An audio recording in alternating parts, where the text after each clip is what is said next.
losing the popular vote. That would be the funniest way for her to win. Like, I mean, it's unlikely, but you know. Dave Weigel, everybody at Semaphore, formerly a Washington Post, Roman correspondent, the election specialist. He's always out there touching grass, doing the damn thing. And today, I wanted to have him on to hear his insight as to what the election currently looks like from a person that has visited many of these important states, including but not limited to Arizona, right? I believe you were in Arizona for quite a while. David, I also have a friend here with me. Sorry. Go ahead. Sorry, David, I have a friend here with me. His name is Austin. He's Austinshow. He's my podcast co-host. We don't really do a lot of politics on the podcast. However, he is a massive lib, like a ginormous liberal. Yes. Last night he was harassing, Noah, right? Noah Colwyn. Dave. I know him from the pod. Noah Colwyn. I love the pod. Yeah. Yeah. And Twitter, I guess. I know everybody on Twitter. Yeah. So he was staying with me last night, and Austin walked up to me in private and was like, I'm just giving you a little background on him because he's going to be sitting through this interview. If he asks you like annoying questions, like I need you to understand where it's coming from, like what his mindset is. Sure. Yeah. Okay. So last night, Austin pulls me aside quietly within earshot of Noah and goes, so who is this guy? And I say, oh, his name is Noah Colwyn. He has a podcast. He's a researcher. He's like really good. He has a podcast called Blowback. He does political commentary. So he's like, oh, okay. So he's a lefty. I'm like, yeah. So can I ask him about the polls? And he harassed him about Kamala Harris's chances for like an hour. Some would call it harassment. Others would call it a spirited discussion. Yeah. I think it was a really good discussion. And although Hasan framed me as an MSNBC watching liberal, I think you'll be very pleased with my acumen. And I'm not as crazy or libbed up as he likes to say. I used to be, but I've watched a lot of Hasan over the last several years. So I'm a lot better. Okay, stop. You don't have to give him your credit. Like libbed up how? Libbed up like you care about just that you watch MSNBC, or what's the lib factor here? No, I libbed up in the sense that I used to watch a lot of MSNBC, and a lot of my political takes were that of a viewer of MSNBC or CNN. When I watch MSNBC now, I look at it with a whole different perspective because I see. Take things with a little grain of salt, knowing where it's coming from. But yeah. I'm more. Yeah. Go ahead. Sorry, I was on his. I just wonder if you were like Mueller's about to get Trump, that kind of thing. No. Like Trump's going down today. No. There's levels to it. He's not that. No. Like I don't know. My mom is. I find her very entertaining for that reason. So. I mean, I want him to be in jail, of course. I mean, who doesn't want him to be in jail? I think it's like a liberal wet dream. I do want him to be in jail only if he's still allowed to tweet. Actually, like just cameras on 24/7, broadcast it on his own news network where he can just like have his own show, have his own little show, maybe even like produce Broadway musicals and stuff. Because I feel like his cultural output would be fantastic. Nice. Yeah, I've done that before. I do that all the time. I have carbonated drinks all day, and I've never learned when they. Apparently, if you understand why carry them in a bag all day and then open them, they will do that. Which David, I need to learn every week. I don't understand why he would put a carbonated drink in the fridge, or a shaken up carbonated drink in the fridge. You dropped it. Yeah. Well, you know what? I just didn't think the drop was enough to warrant that reaction to the can. So I swear he does not have severe limitations in his processing capabilities. Anyway, he's gonna ask thoughtful questions. I will. But Dave, let's get started on. Let me start the conversation by saying that first and foremost, welcome to the show. I'm very excited to have you. It's been a while. Yeah. I think 2 years probably. Yeah, last time I think you were on, I had you on with like Moon. I think I still put you next to like some Twitch streamer as well, just to. Yeah. It could have been Moo, which is crazy. He's now known as Goon, but we won't get into that. So I dare I say was cautiously very optimistic about the Kamala Harris campaign's chances when the swap out happened, and then and kept repeating the position that there's a lot of momentum here, there's a lot of motion here. They're responding to public pressure. Obviously, it was a unique opportunity once in a blue moon where donor pressure and public pressure from the voters aligned perfectly, and then establishment Democrats behaved like a competent Democratic Party, a competent party in general, which is not something that I'm used to from them, at least in the way that I judge their performance. And then Kamala Harris chose Tim Walz as her running mate, and I thought, wow, they're locked into a progressive message. They have to address a lot of these things that they're going to attack her as radical. They're gonna have to like, you know, sit there and tell Americans, no, it's not radical to like feed children, right? Speaking on Tim Walz's governor track record and the legislation at the state level that he signed into law with a one-person state Senate majority, right? Not dissimilar to what Congress might even look like, depending on the outcome of this election. We'll see. So I thought that was very positive, but I was always worried, and I always warned everyone that was listening that if Kamala Harris breaks away from this momentum and plays to the center, attacks to the center, and then justifies that by claiming that we have to get these suburban college-educated white voters into the party and swap them away from, pull them away from their Republican ticket, pull them away from voting Republican in the same way that Joe Biden successfully pulled off in 2020. Then that, I thought the messaging on that front would ruin the chances of building a 2008 Obama coalition. I want to ask you if I was, because now that months have gone by and they did do exactly that, especially with the DNC statements about like having a lethal military and all this stuff, I feel like that momentum is gone, and now it seems like Trump is gaining in the polls. And that's a little bit worrisome for my liberal friend here. I wanted you to speak to that. Like from where you're standing, you're out there, you're out and about. Do you feel as though Kamala Harris's chances are as doomy and gloomy as the way that like media is now presenting it, myself included, or is she just doing gangbusters? Oh, it's neither of those, which is kind of a boring answer, but she's in one way to look at this, she's in a worse position head to head with Trump than Hillary was or Biden was in the polling. And because people watch polling underrate Trump twice, I think fairly people see a poll that says, hey, Kamala's up 2 in Michigan, say, oh, she's screwed. That's fair. What did her campaign do? It did something kind of amazing that I've never seen before. You were talking about part of it, but she was not popular 4 months ago. 4 months ago, she was a joke. I remember after the the Biden-Trump debate, asking Republicans immediately, what are they going to do? I remember asking them, who's going to be the Democratic nominee? And and one common answer was, well, it can't be Harris because she's so unpopular.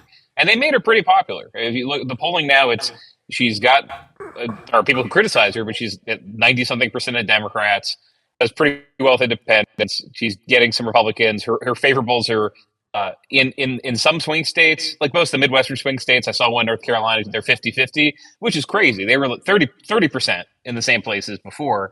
But Trump has had these stubborn issue leads where people think on 3 things, basically. They think on immigration, on the economy, and this is the one that's probably maybe the most fun or dangerous to talk about, on Israel and then foreign policy. They trust Trump more than her, and nothing has changed that. So the Trump campaign's run a bunch of ads, and super PACs have run a bunch of ads. Elon Musk came in with some of this. You saw reporting once you had to reveal who was behind these PACs, $200 million in ads that helped this Trump message. And they've been consistent. They're saying, we're going to change the subject from things that Harris might be pretty good on, or at least voters think she's good on. And we're going to say migrants, chaos, footage of every ad. If you're, Alex from the Clockwork Orange and your eyes are pulled back looking at the imagery, it's the plane taking off in Kabul with people falling off. It's migrants running through a fence. It's, I guess, a family looking at their bills going like this. Or maybe at a grocery store doing the same thing.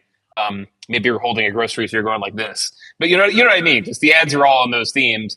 And that's done some damage. So there are voters, like in 2016, a little bit in 2020, that say, oh, I like Kamala Harris, but I'm worried that she can't get in there and turn things around on the border and on the economy and get peace in Israel. And Trump can, because I feel like these weren't problems when he was president. That's my very simple view of the election. Yeah, again, based on going places and talking to voters and finding them. There are a bunch of people who said, all of a sudden, I love Donald Trump and he's hilarious and I forgive him for everything I thought was annoying. They're more saying, oh, I still don't like this, but remember how I didn't have to see Gaza on my TV every day? Remember how I was able to buy milk for less? I want that back. Yeah. Trump will bring that back, I assume. That's kind of the problem they've run into. Can I cut in here for a second and say something that I just realized is very ironic? That was quite literally the reason why Joe Biden won in 2020. Because they were like, I don't want to fucking see this guy on TV. It's annoying me. He's constantly yapping. A lot of it.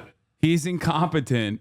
Like, it's reductive, but a lot of American voting is kind of reductive. It's kind of stupid. It's kind of silly. Like, people vote on silly reasons. And I think that was ironically the reason. They were like, this shit sucks. The person running the show, I hate.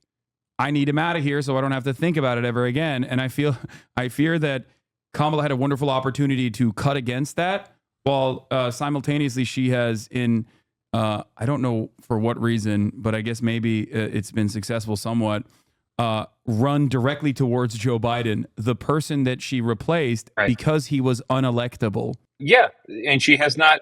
That would be hard to do, right? One advantage Trump has had is that both of them have been in power. He was in power for 4 years. She's vice president. Both of them are saying, well, I'm going to do some more stuff if I'm reelected. And the Republicans have been very consistent in saying, well, anything Harris is saying now, she should have just done this already. She can't break with Biden. They should have done it already.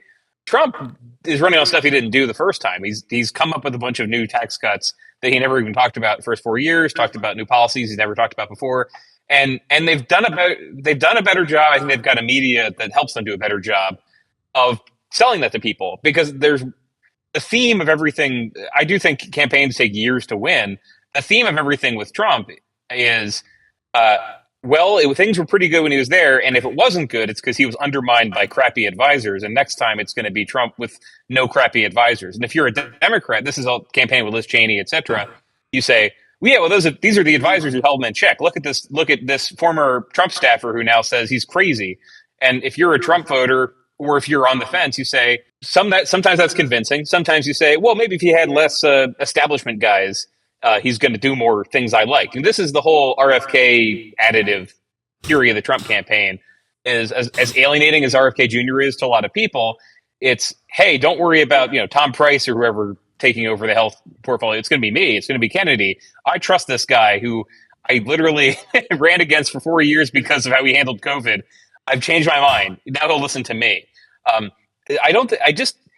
not even saying, oh, Democrats should be better at that. It's really hard to do. Just they don't have the same permission structure, or you could be mean and say like cult personality or something.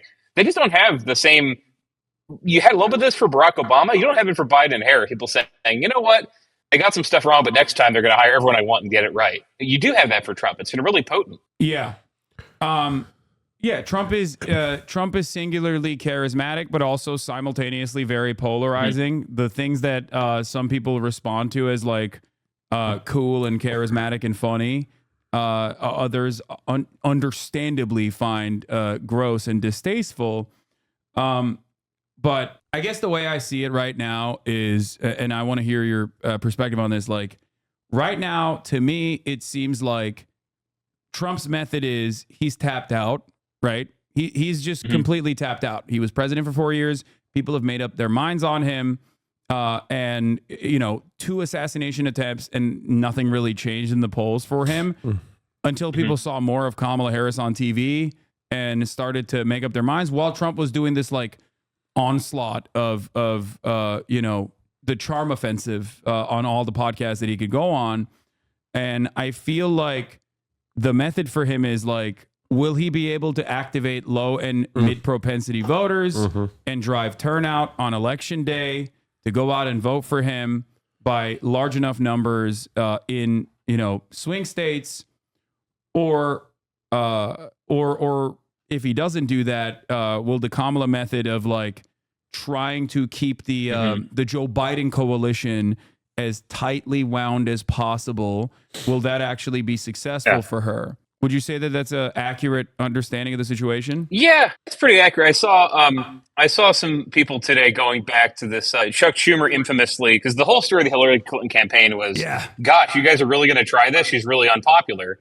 And Chuck Schumer famously said, oh, well, for every working class voter she loses in central Pennsylvania, she'll gain 2 in the suburbs. Yeah. And that didn't happen. But then every Democrat in Pennsylvania since then did make that happen. You know, they've done really well in the last few elections. No, that has been not the 2-1 thing, but no, that's been my biggest L for sure. Yeah, like they proved that like if they pushed hard enough on that front and basically like restructured themselves on the way that they communicate, like they restructured themselves as like, we are going to be the guys that give you all the good stuff that you want, but we're going to do it in a way that is not as volatile, like that. The suburbs respond positively to that, like seemingly. Now, will Kamala Harris be able to do that is a question. Yeah. And so the thing is, she kind of has been with these voters, the college educated voters who have been moving to the left. I should say moving to the left is a fine way to put it. I should say moving away from Republicans, because they didn't all become leftists. But she has been doing that. In all the polling, you'll see, look at any poll of the Midwest where she's up by a little bit. She's up because she's doing a bit worse than Biden did with working class voters of all races, and she's doing better with college educated voters. It feels weird that those are the opposite, but you know what I mean? Like the different coalition. She has improved in like the suburbs of Milwaukee, and as she's done a little bit worse in, frankly, parts of downtown Milwaukee. That's true. It's very close, and there's no Democrat. Some Democratic incumbents have done better than this, but it is just the Biden coalition is losing some people who don't look they're ever going to vote for us again, at least with Trump as the option.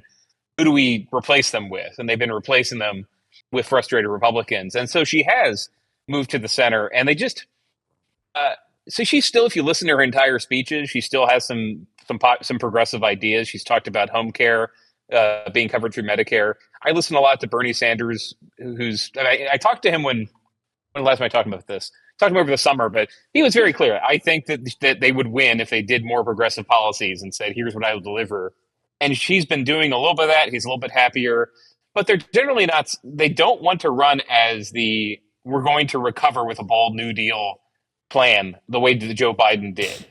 They don't think you can do that. They don't think you can add the ex-Republicans you need, because they think you're renting those people for one election and then they're going to go away. Now, the larger, maybe we'll get into this, it's like she's doing in every competitive state, she's doing a little bit worse than the Senate candidate, right? Candidate for governor. She's doing a little bit worse in Nevada. She's doing a little bit worse in Arizona, a lot worse in Arizona. Doing worse in Ohio, Michigan. So to be fair, there's a reason. I think that the Republican Party, for some indecipherable reason, has decided to run objectively bad green candidates in a lot of these races that just poll like dog shit. I don't know what else to say, because no one wants the troop guy that has already had 2 failed state senatorial runs or whatever, in Nevada, who is like a Trumpian weirdo on top of everything else. I think that it's the Kerry Lake strategy that they just keep fucking bouldering over and over again for some weird indecipherable purpose. And I think that is part of the reason. And I do suspect, and maybe I'm wrong on this, I'm asking you, I suspect that a different reason, a different part of the reason is because senatorial runs, I think, have more policy by design. It's rarely ever just vibes based in the way that a general election and presidential campaigns can be run on vibes a little bit to a certain degree. Whereas a Senate seat is maybe not as close and personal as a governor is, because that's the reason why you see differences on the ballot splits on gubernatorial races. Even if it's packaged in the general election, you will have red governors in blue states, blue governors in red states that are profoundly popular, because people associate that not with the party, but with what can this guy do for me and what kind of immediate impact he might have in my life. And I feel like the Senate race is a little bit closer to that idea than the presidential race. Am I mistaken? Yeah, that's definitely happening. They're all. I can't think of a state where the Republicans have a better Senate candidate than Trump for the purpose of what we're talking about. Because none of them could. Again, what is so attractive about him to people who didn't vote for him before is he used to be president and things were cheaper when he was president and there was no war in Gaza. And you can't, if you're just a Republican Senate candidate, you can't say that. You were not. You can't prove this. You're just running on the Trump agenda, which, taken away from his record, is not that popular. I mean, he's still not that popular. When the best numbers of his political career are coming out right now, and he'll sometimes hit 48% of people who say he did a good job as president. Like, that's not great, but it used to be 40%. Whereas if you're Dave McCormick in Pennsylvania, you're just a guy who worked for the Bush administration. Everyone misses that. And you made a lot of money in Connecticut, a hedge fund, and now you're running. And yeah, he's got a good bio in some ways, but he can't. He's just running on the Trump message and saying, "I'm going to reverse the inflation. I'm going to fix all this stuff." You are seeing Republicans echo a lot of his messaging around the country. I wrote about this last week, how the Trump campaign's been running a lot of ads about trans issues, and the Senate Republicans have started running those ads. But they're following Trump because none of their candidates have that same appeal. They're just, I'm also a Republican. I want to help Trump deliver on this stuff. It's still unclear to me if the country wants a Republican trifecta to help Trump out, or if it would prefer kind of like when people thought Hillary would win, there was a lot of cross, ballot splitting of people who voted Republican because they assumed she'd win. They wanted a check. I wonder. I've thought that's part of it too, although I haven't met a lot of voters who think that. David, on the topic of polling, in this particular cycle, am I crazy, or has polling just been all over the place? Like, one day you'll get a Harris +5 in a national poll, and then the next day you'll get a Trump +2.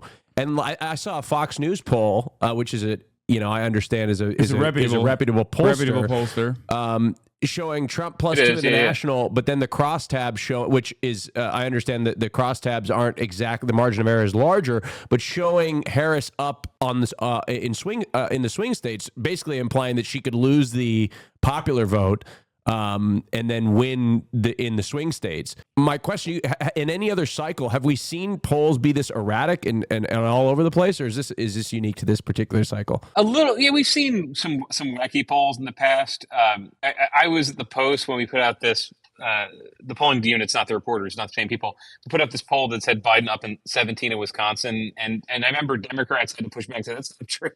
We're trying to win Wisconsin. By no means that 17-point poll lead.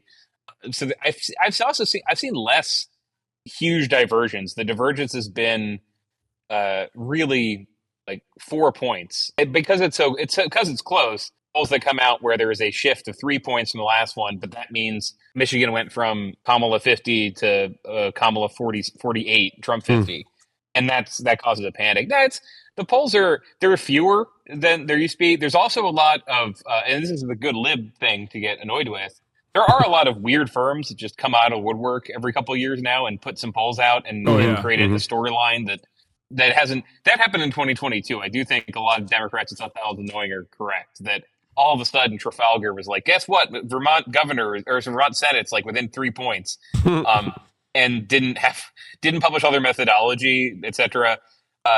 Some of that's happening, but it's really the variance is pretty small. It's just that when Kamala was doing her best, she was up by 3 or 4 points. I think her biggest national lead was not even 4 points, and now it's 2. Interesting. Yeah, I'm just going off like 538 average. Yeah. I do think it's the unthinkable might happen where Kamala Harris ends up winning the Electoral College but losing the general. I mean that would be the funniest way for her to win. Not losing the general, sorry, losing the popular vote. That would be the funniest way for her to win. Like, I mean, it's unlikely, but I am of this mindset that the craziest thing that you expect will most likely happen at this point. So, David, have you taken any look to, and I'm sure it's a fool's game at this stage, but the early voting statistics of any of the swing states, and have you been able to extrapolate anything from that data?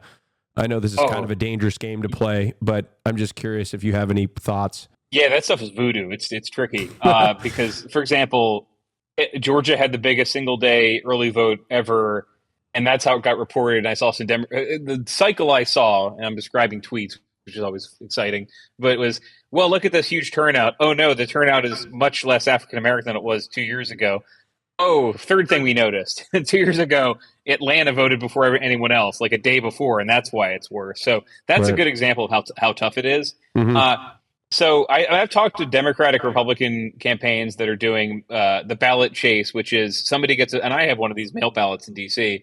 You get a mail ballot at home, and do you remember to turn it or not? The one job in the campaigns is going to people's houses and saying, "Hey, buddy, have you turned this ballot in? If you haven't, I want you to turn it in. I'll help you fill it out." And those have been pretty good for Democrats in Pennsylvania. They've been less good for Democrats in Arizona. I was just with Turning Point Action, Charlie Kirk and Turning Point USA, et cetera, those guys, the political group. I was with them in Arizona last week, and that's their whole thing, is spending years of getting people who will go and find those voters and say, please don't screw this up like 2022. And that's been pretty good for them. So just a little bit. But in 2016 and 20, if you looked at the early voting, you would assume Democrats are going to crush. And they lost one, and one they did worse than they expected. Because everyone now knows this X factor is all these Republicans who don't trust anything but voting in person, like Twitch streaming it live and like sending it to Mike Lindell to make sure everybody knows what's going on. Like, they will vote, they will turn it out. So the whole election is, what can we get in the bank before the MAGA vote comes out? Maybe this time there's less of it. What if there's a lot of it?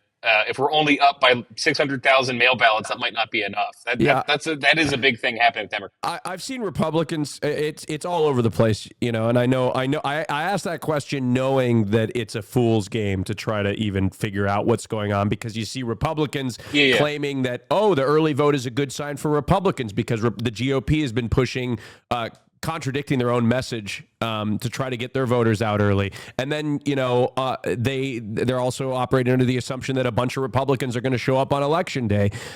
So it is just all over the place. But I mean, I'm anxious about it. So I'm desperately digging in as deep as I can into every number to try to figure out some sort of cope, to get me through, the next couple weeks. Oh, no, that's real tough. I mean, it's just, nobody knows how many MAGA voters are going to show up on election day. So it's, if the turnout was really bad and Democrats started to panic, we're not getting our people out, that'd be one thing. But they've got they're feeling like they're doing what they built the campaign to do with the early vote. They don't feel bad about it. Arizona's is the one where Republicans are doing a little bit better but remember, this is 2 years of Republicans in Arizona telling themselves, we could have won the election for Kerry Lake, but we all showed up on election day and the machines are broken. Yeah. So they've been inculcated, and please vote before it's the last day. Yeah. Who knows what's going to happen? I've got theories. You never know. I mean, I've got theories that I hope come true. Like, I hope that these low propensity voters for Trump, you see a lot of it's just a bunch of noise, but it's just really a bunch of frat dudes who like to wear red hats and then get wasted the night before election day and can't show up to vote. That's my hope, is what actually happens. But, God knows. It's really, I've learned since the last election, a lot of it's just turnout. You got to turn out your base. And if they show up, then you'll win. And if they don't, they won't. Okay, so one thing I want to talk about here is the way that Kamala Harris is perceived. I'm going back to the same thing that I was talking about earlier. The difference between like an '08 style hope and change, like overtly progressive campaign message that activates like a younger base of support, and versus the Hillary Clinton, post-Hillary Clinton, like we're going to activate the suburbs method that Kamala Harris is utilizing. One thing that I've always found to be tricky with that, with respect to Kamala Harris, is the reality that 46% of Americans find her to be too liberal. Now, I think I'm no big city lawyer, but I've been around the block at least a decade now, covered a couple of these campaigns. I think that just means she's black. She's a black woman. And I think that a lot of voters perceive her as that, regardless of what she says and regardless of what she communicates, right? Because she has not communicated a radical message at all. If anything, I consider her message to be far too radical in the right-wing direction. And I fear that I don't want Donald Trump to win. But I feel as though trying to get the college suburban, college educated suburban white voters to overcome certain aspects of maybe like underlying white supremacist resentment is a tricky bargain for someone with the optics of Kamala Harris being a black woman. That's why I think it's a bit of a gamble. The Kamala story has done these twists and turns, because if you could teleport and bring in the 2012 Kamala Harris, this was the one who was famous for being the DA, the San Francisco DA who was less liberal than the predecessor and was going after truants. I saw this after the Fox News interview. The Republican GOP, it was the RNC account that did this. She said to Brett Baer, "Oh, I would never call Americans stupid," and they said, "Aha, what about this?" And it was a clip of her telling an audience about how to go after like truants and saying, "What else do we know about these people? They are stupid." And that was the kind of Kamala that people did not see as super far left. So then she runs for president. I'd say she gets to Washington and she's part of the Trump resistance. She's signing on to Medicare for all. She is doing more liberal things, progressive things, at least saying them in public, than she did in California. And then she's vice president. They don't do all that stuff. Now, it's not just, oh, she's a black woman from California, I assume she's more liberal. I think part of that is there because San Francisco is still sort of a stand-in for a lot of people for liberal, or or gay is their one. But I mean, you say San Francisco now to a conservative, and it's the city of where everyone's homeless and there's crime everywhere. That's probably her fault. So she's tried over the career, and she's rebooting a little bit of the software from before she became a senator. No, I was a prosecutor, and I was a tough prosecutor. I carry a Glock. That stuff has done a little bit of good for her. She definitely is seen as less liberal than she was 3 months ago, because the old story was, can I show Biden you picked something? this I'm going to share my candidate. screen. Go ahead. Oh yeah, go ahead. I'm talking too much. Because I want to. No, not at all, not at all. I want you to look at this as well, because this is from Blueprint, the newest polling on what kind of messaging and what kind of preference effect it has overall, and preference effect on independents. And I feel like a lot of the things that she has said that are, if you look at it, it's like literally the most progressive things that she says, regardless of her background, poll spectacularly. Regardless of her background, regardless of like what people say against it, like counter messaging. I use price gouging regularly. I think they like accidentally landed on a brilliant way to message something with that one. It's like unique, I think. And then they, of course, predictably dropped it kind of and stopped talking about it because they got scared of like the counter messaging against it. And then everything that goes down to like, neoliberalism versus like, actual right-wing sentiment. You asked me what the difference is between Joe Biden and me. That will be one of the differences. I'm going to have a Republican my candidate. Preference effect overall minus 10 for Harris. For independents, minus 12 Harris. What, if anything, would you have done differently than President Biden during the past 4 years? Asked one host. Harris responded, "There's not a thing that comes to mind." Minus 21 Harris, minus 26 Harris. Yeah. I sort of was a holdout on that because in my mind I thought, well, she's his vice president. That's a great trick question to ask, because the follow up is always, well, why didn't you do it? If Biden wanted to do this differently, why didn't you go there and do it? Biden ran for president and he'd been Obama's VP, and this was a question he got sometimes. So, okay, you were telling him that he was handling Afghanistan wrong. Why didn't you do something?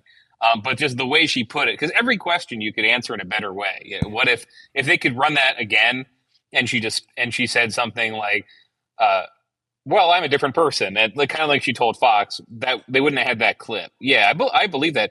The progressive stuff that you highlight, the Blueprint put in there, and I thought the Blueprint too, it is the economic populist stuff, right? It is, yes. And that's the thing. They don't think they lose any of these Republican voters by saying we're going to expand Medicare to cover home care. They would if they said, and we're going to replace everybody's health care with Medicare.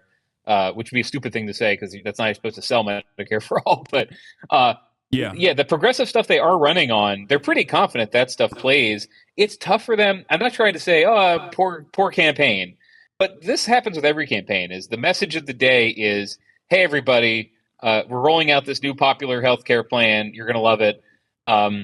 That can get overwhelmed by other stuff. Or, hey, this happened a couple days ago. Hey, we've got a plan for Black America. Here are the specific things that are going to benefit Black men. And one of them is protections for crypto. And the story is, why is she so obsessed with crypto? Like, it's really getting that message out is tough, but that's their job. So she's definitely I need to pause there for a second. Hit some like foul balls when she's tried to say, here's my popular idea. I need to cut in there though. The percentage of the percentage of Black men that own crypto is 20%. And I'm almost certain, like, at least this is anecdotal from my friends, but it is a 1-to-1 of the percentage of, I think, Black voters that will vote for Donald Trump. I think that's one of the that might be one of the only that's one of the only niche micro targeted campaign messages that like directly impacts the targeted audience. The percentage of Black people that own crypto is 20%. It's not absolutely false. That's what the numbers are. It's not Black men. It's just 20% of Black people. Oh yeah, sorry. Sorry. No. That I've seen other Democrats do this before the FTX thing in 2022. I wrote about some Democrats, and they were campaigning with Black entrepreneurs who wanted to. Who had some crypto investments. If you ever seen Spike Lee's ad, which I think he's deleted for crypto, it's all about how new money can help